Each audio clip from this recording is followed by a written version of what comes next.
विद्यार्थी मित्रों, वाक्य के भेद अर्थ के अनुसार 6 प्रकार आपने देखे। इसके अलावा भी और 2 प्रकार हो सकते हैं। इसका अध्ययन अब हम करेंगे। इसके पहले के जो 6 प्रकार है वो आप कॉपी में लिख लीजिए, उदाहरण में लिख लीजिए। और 7वां और 8वां प्रकार अब मैं पढ़ाने जा रहा हूं। अगला प्रकार है इच्छार्थक वाक्य। वाक्य के भेद अर्थ के अनुसार अगला प्रकार इच्छार्थक वाक्य, मतलब कोई इच्छा व्यक्त की हो, अगर हमने इच्छा व्यक्त की है तो ऐसे वक्त जो वाक्य होता है वो इच्छार्थक वाक्य कहलाता है। उदाहरण के तौर पर समझते हैं। एक, ऐसा काम करो कि देखने वाले देखते ही रह जाए। ऐसा काम करो कि देखने वाले देखते ही रह जाए। अब यहां देखिए, इच्छा व्यक्त की कि देखने वाले देखते ही रह जाए, ऐसा काम करो, ये इच्छा व्यक्त की, तो ये इच्छार्थक वाक्य हो गया। आई बात समझ में? तो जैसे जैसे मैं कहता जाऊंगा आप लिखते जाइए। वीडियो पॉज कर सकते हैं, स्टॉप कर सकते हैं और वाक्य लिखने के बाद फिर एक बार शुरू कर सकते हैं। अगला उदाहरण देखते हैं। मानू दीदी आप सदा सुखी रहो। मानू दीदी आप सदा सुखी रहो। अभी क्या है? इच्छा है, आशीर्वाद कह सकते हैं, सदा सुखी रहो। अभी आशीर्वाद है मतलब क्या है? इच्छा ही है, इच्छा व्यक्त की है कि आप सदा सुखी रहो, तो यह भी इच्छार्थक वाक्य हो गया। आई बात समझ में? और एक उदाहरण देखते हैं। प्रभु आपकी कामना पूरी करे। प्रभु आपकी कामना पूरी करे। प्रभु मतलब कौन? ईश्वर। कामना मतलब क्या? इच्छा। ईश्वर आपकी इच्छा पूरी करे। अब यह भी आशीर्वाद है, यह भी भगवान से की हुई प्रार्थना है, तो यह भी इच्छार्थक वाक्य हो गया। तो ये तीनों उदाहरण लिख लीजिए।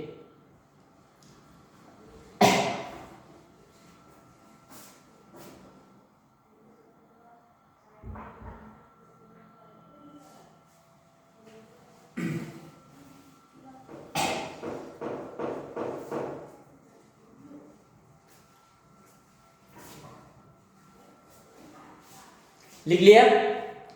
अब अगला प्रकार देखते हैं, 8वां प्रकार, संकेतार्थक वाक्य। संकेतार्थक वाक्य, यहां क्या होता है? संकेत किया हुआ होता है, इशारा किया हुआ होता है। इस वाक्य में संकेत या इशारा किया हुआ होता है। आई बात समझ? उदाहरण के तौर पर समझते हैं।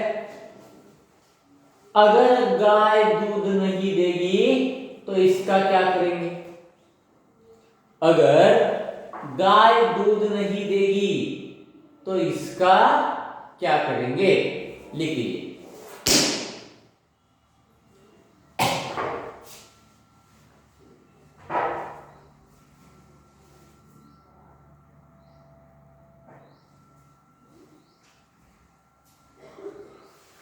अब यहां क्या है? गाय दूध अगर नहीं देगी तो हम क्या कर सकते हैं? क्या करेंगे पूछा है, प्रश्न भी है, संकेत भी किया है, इशारा भी किया है कि अगर गाय नहीं दूध देगी तो क्या करेंगे? इसे बेच देंगे या इसका और क्या करेंगे, ऐसा पूछा है। गाय के दूध न देने की ओर संकेत किया है, इशारा किया है। सुझाव दिया है या सुझाव पूछा है। अगला उदाहरण, चुपचाप पड़ा रहूंगा। चुपचाप पड़ा रहूंगा तो कोई मिलने वाला तंग नहीं करेगा। चुपचाप पड़ा रहूंगा तो कोई मिलने वाला तंग नहीं करेगा। अब यह भी संकेत है।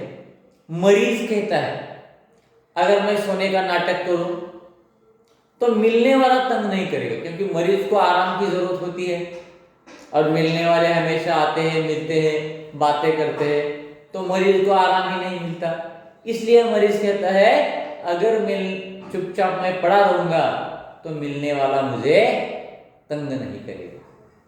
आई बात समझ, ये एक संकेत है। अगला उदाहरण देखिए, अगर अच्छा काम करोगे तो मोहर छाप वाली धोती दूंगी। अगर अच्छा काम करोगे तो मोहर छाप वाली धोती दूंगी। ये 10वीं के पाठ है, इसमें ये वाक्य है। अगर अच्छा काम करोगे, कारागिर से कहती है एक औरत, अगर तुम अच्छा काम करोगे, जो चीज बनाने के लिए तुम्हें कहा है, अच्छी चीज बनाओगे तो मोहर छाप वाली, मतलब एक अच्छी धोती तुम्हें दे दूंगी। जो मोहर छाप वाली मतलब ब्रांडेड, जैसे कुछ ठप्पा है, सिक्का है, ब्रांड है, अच्छी कंपनी की धोती तुम्हें मैं दे दूंगी। यह भी इशारा है, यह भी संकेत है, इसलिए संकेतार्थक वाक्य। आई बात समझ। तो इस तरह से अर्थ के अनुसार ये दो वाक्य के प्रकार भी है। अब रह गया हमारा वाक्य के भेद किसके अनुसार, रचना के अनुसार। वो 3 प्रकार, अगली वीडियो में उसके बारे में चर्चा करेंगे। और अव्यय के भेद, इसका एक अलग सा वीडियो में बनाऊंगा। ठीक है, ये लिख लीजिए और इसका अध्ययन कीजिए।